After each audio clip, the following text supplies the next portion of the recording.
அனைவருக்கும் அன்பான வணக்கம். இந்த பதிவில் நம்ம தியானம் செய்பவர்கள் அசைவம் சாப்பிடலாமா? இதை போன பதிவில் நம்ம கமெண்டில் ஒருத்தர் கேட்டிருந்தார். தியானம் செய்பவர்கள் இறைச்சி அசைவம் எடுத்துக்கிடலாமா அப்படின்னா, கண்டிப்பாக அசைவம் சாப்பிடக்கூடாது. இது ஏன் சாப்பிடக்கூடாது அப்படிங்கிறது தான் நம்ம இப்போ தெளிவாக பார்க்க போகிறோம். இப்போது இந்த வீடியோ பார்க்குறவங்க சிலவங்க நினைக்கலாம், எங்களுக்கு வேலை செய்கிறதுக்கே நேரம் பத்தலை, நாங்கள் எங்கே தியானம் செய்கிறது, இதில் தியானம் செய்கிறதுனால அசைவம் சாப்பிட்லாமா வேண்டாமாங்கிறதுனால இதெல்லாம் எங்களுக்கு தேவையா அப்படின்னு சிலவங்க நினைக்கலாம். இந்த பதிவு உங்களுக்கு எப்போ வேணாலும் ஒரு உதவியாகவும் இருக்கலாம். பொதுவாக இந்த தியானம் அப்படிங்கிறது பொதுவாகவே தியான நிலையில் இருக்கிறவங்க குறைவாக தான் இருப்பாங்க, ரொம்ப குறைவான எண்ணிக்கையில் தான் இருப்பாங்க. பெரும்பாலும் நான் தியானம் பண்ணுறேன், நான் தியான பயிற்சி பண்ணுறேன் அப்படிங்கிறத சொல்கிறதெல்லாம் அது அவங்க உண்மையான தியானமாக இருக்க வாய்ப்பு குறைவு. ஏன்னா அவங்க தியானத்துக்கு முந்தின நிலை அந்த பிரத்யாகாரா தாரணை இந்த இதில் தான் பயிற்சி பண்ணிகிட்டு இருப்பாங்க, அதை தான் தொடர்ச்சியாக அவங்க செஞ்சிட்டு இருப்பாங்க. சரி, இருந்தாலும் பரவாயில்ல, ஒரு நல்ல விஷயந்தான் அது. பிரத்யாகாரமோ தாரணையோ இல்லை தியானமே வச்சுக்கிடுவோம். இவங்க ஏன் அசைவ உணவு எடுக்கக்கூடாது அப்படின்னா, பொதுவாக நம்மளோட குணநலங்களை தீர்மானிக்கிறதுல அதிக பங்கு நம்ம சாப்பிடக்கூடிய இந்த உணவு தான் அப்படின்னு சொல்லி மருத்துவ ஆராய்ச்சியே சொல்லுது. நம்ம எந்த மாதிரியான சாப்பாடு எடுத்துக்கிட்டோமோ அந்த மாதிரியான ரியாக்ஷன், அந்த மாதிரியான குணம் நமக்கு வெளிப்படும் அப்படின்னு சொல்கிறாங்க. இப்போது 3 விதமான குணங்கள், அதாவது ரஜஸ், தமஸ், சாத்வீக. இந்த ரஜஸ், தமஸ், சாத்வீக, இந்த ரஜஸ் அப்படின்னா ஒரு முரட்டுத்தனமான ஒரு குணம், வேகம் அதிகம் கொண்ட ஒரு குணம், அவசரப்படக்கூடிய குணம்.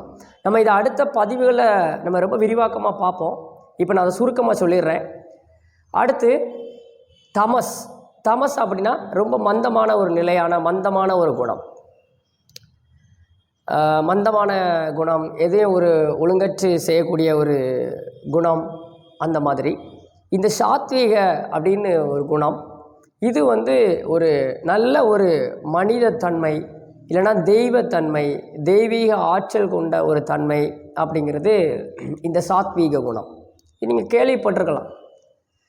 அப்போது நம்ம சாப்பிடக்கூடிய அந்த உணவு இந்த 3 குணங்களில் எந்த விதமான குணங்களை தூண்டுது அப்படிங்கிறத பொறுத்து தான் நம்மளோட வாழ்வியல் இருக்கும்.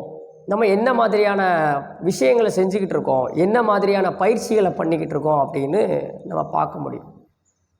இப்போ இந்த யோக பயிற்சிகள், இந்த ஆன்மீக வழியில் போகிறது, அந்த மாதிரியான நீங்கள் ஸ்பிரிச்சுவலாக செய்யக்கூடிய பயிற்சிகள், இந்த தியான நிலையை நோக்கி நான் பயிற்சி பண்ணுறேன், கடவுளை நோக்கி போகக்கூடியது, இந்த மாதிரியான செயல்களுக்கு எல்லாமே இந்த சாத்வீக குணம் ரொம்ப முக்கியம்.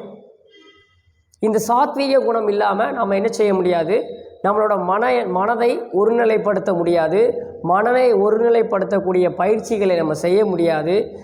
ஒருவேளை அந்த மாதிரி அந்த குணம் நமக்கு வரலை அப்படின்னா அந்த பயிற்சிகள்லாம் நமக்கு என்ன ஆகாது, சித்தி ஆகாது.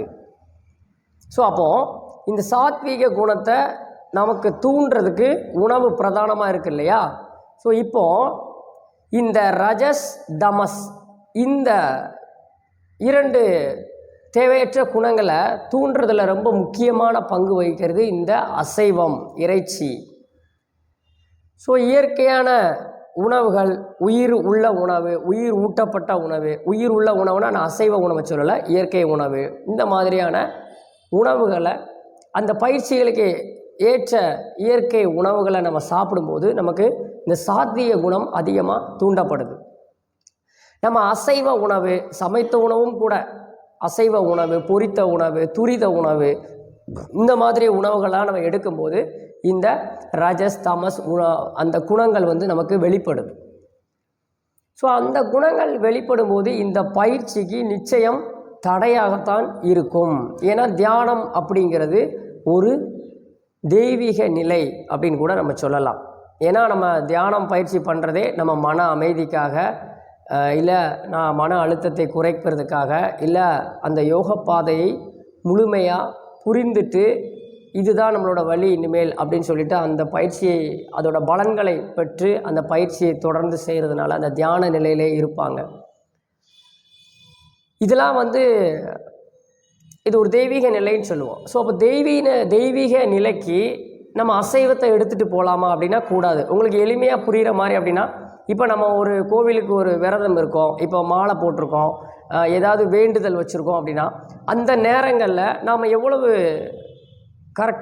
சரியாக இருப்போம், கட்டுப்பாடு அப்படின்னு சொல்கிறத விட எவ்வளவு சரியாக இருப்போம். காலையில் எழுந்திரிச்சு குளிக்கிறது, நல்ல உணவுகளை சாப்பிட்றது, ஒரு வேளை உணவு சாப்பிடாமல் இருப்போம், 2 வேளை சாப்பிடுவோம். சிலவங்க 2 வேளை சாப்பிடாமல் இருப்பாங்க, ஒரு வேளை சாப்பிடுவாங்க. ஸோ ஒரு ஒழுக்கமான ஒரு செயல்களை செஞ்சிட்டே இருப்பாங்க இல்லையா? அப்போது நீங்கள் ஒரு தெய்வீகத்தை நோக்கி போகும்போது, ஒரு கோவிலுக்கு விரதம் இருக்கிறதாவோ, நீங்கள் ஒரு நல்ல செயல்களை செய்யும்போது நீங்கள் அதில் அசைவத்தை கொண்டு வர்றதில்ல, உள்ள சைவத்தை தான் கடைபிடிக்கிறீங்க.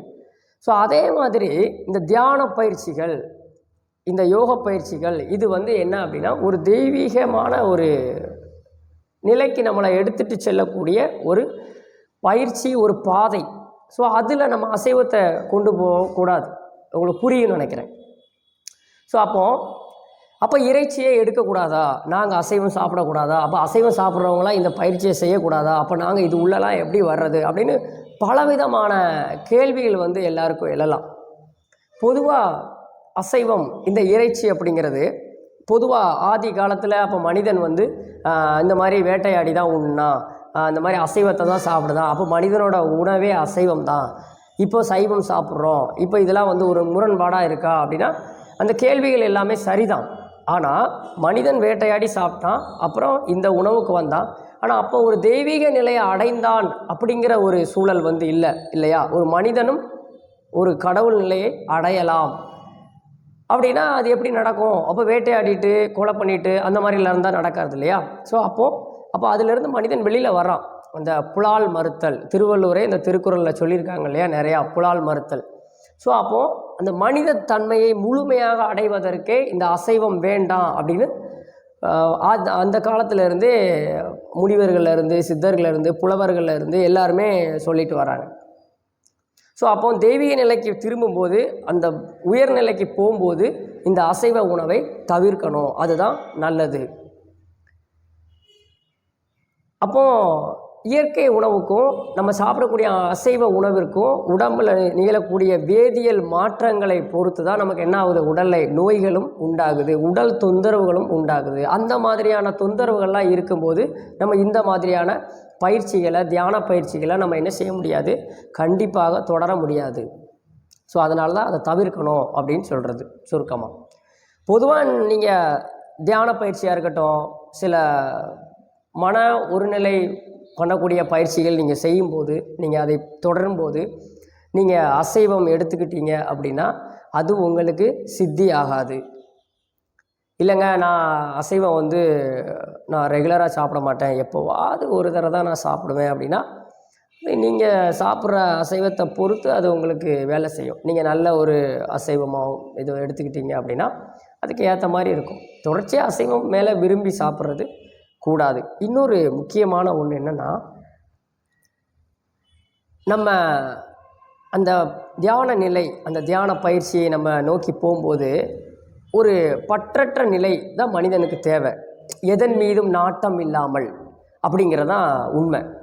எது ஒன்று மேலேயும் பெருசாக நாட்டம் இருக்காது. அப்போது அந்த தியான பயிற்சியை நான் முயற்சிப்பேன், நான் அசைவம் சாப்பிடுவேன் அப்படிங்கிறது அது நமக்கு அது மேலே ஒரு நாட்டம் இருக்குது இல்லையா? ஸோ அப்போ ஒரு ஆசை இருக்குது. அப்போ ஆசை தரக்கூடிய அந்த உணவு நம்ம சாப்பிடும்போது இந்த பயிற்சி கண்டிப்பாக என்னாகும், தடையாகும்.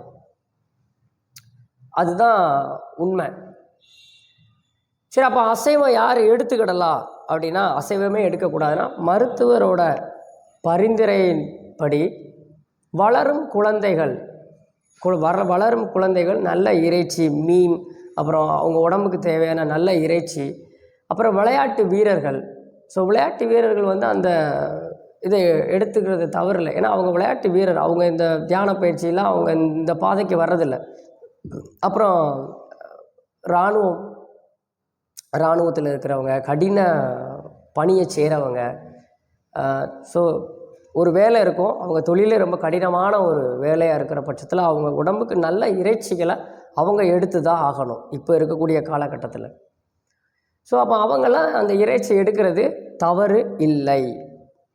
அப்போது பொதுவாக இந்த 45 வயசு, இந்த 50 வயசு அந்த மாதிரி பெரியவங்க தான் என்ன பண்ணுறாங்க, அதிகமாக இந்த தியான பயிற்சியை நான் பண்ணணும் அப்படின்னு சொல்லிட்டு வர்றாங்க. அவங்க தான் அதை ஈடுபாடோடு பண்ணுறாங்க. அதுக்கு குறைவான வயதில் இந்த பாதையில் இந்த தியான பயிற்சிகளை பயிற்சி பண்ணுறாங்க ரொம்ப குறைவு. அவங்க தெளிவாக இருப்பாங்க, அவங்க அந்த அசைவ உணத்தை தவிர்த்துருவாங்க. பொதுவாக 45 வயசு 50 வயசு ஆனால் நீங்கள் அசைவம் சாப்பிடக்கூடாது அப்படின்னு மருத்துவமே சொல்லுது. அப்போ அவங்க அசைவம் தேவையில்லை. ஸோ அவங்க நிச்சயமாக அசைவத்தை கைவிட்டுட்டு அவங்க இந்த தியான பயிற்சிகளை செஞ்சால் தான் அவங்களுக்கு இந்த பயிற்சி கைகூடும், சித்தியாகும். ஒருவேளை நீங்கள் தியான நிலைக்கே போகலைன்னா கூட உங்களோட பயிற்சியினால் உங்களுக்கு கிடைக்கக்கூடிய பலன் கிடைக்கும். எப்போ நீங்கள் அசைவத்தை தவிர்த்துட்டு அந்த பயிற்சியை நீங்கள் செய்யும்போது. ஸோ உணவு அப்படிங்கிறது ஒரு தனி மனிதனோட உரிமை.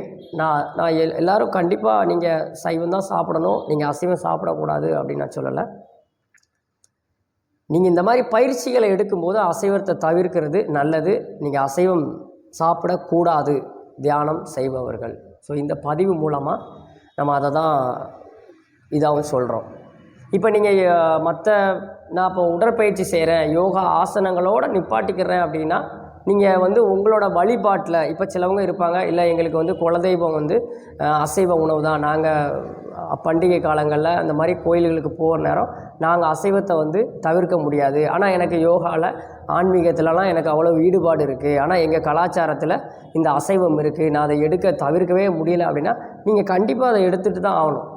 ஆனால் நீங்கள் நல்ல இறைச்சியாக எடுக்கிறீங்களா அப்படிங்கிறத பொறுத்து, இறைச்சி தவறு தான், பட் அதை நீங்கள் அந்த நேரங்களில் அதை குறைவாக எடுத்துக்கிட்டு தான் நம்ம இந்த சமூகத்தில் பயணிக்க முடியும். ஏன்னா இப்போ பதப்படுத்தப்பட்ட அந்த குளிரூட்டியில் வைக்கப்பட்ட ரொம்ப நாள் ஆன இறைச்சிகள்லாம் நம்ம சாப்பிடும்போது அது ரொம்ப தேவையில்லாத இதெல்லாம் உண்டு பண்ணிடும். அது உடல்நிலைக்கும் தீங்கு, நம்ம பயிற்சிக்கும் தீங்கு, அது தியான நிலைக்கும் ரொம்ப எதிரானது. ஸோ அதனால் அதில் ரொம்ப கவனமாக இருங்க. மேலும் உங்களுக்கான சந்தேகங்கள், உங்களுக்கு இந்த அசைவ உணவு இந்த தியான பயிற்சிக்கு எதிரில்லை அப்படின்னு உங்களுக்கு தெரிஞ்சிருந்தால் நீங்கள் நம்மளோட கமெண்டில் சொல்லுங்கள். இந்த வீடியோ உங்களுக்கு பிடிச்சிருந்தா மற்றவங்களுக்கும் ஷேர் பண்ணுங்கள். நம்மளோட சேனலை சப்ஸ்கிரைப் பண்ணலை அப்படின்னா சப்ஸ்கிரைப் பண்ணி வச்சுக்கோங்க. மேலும் பல தகவலுடன் நம்ம அடுத்த பதிவில் சந்திப்போம். நன்றி.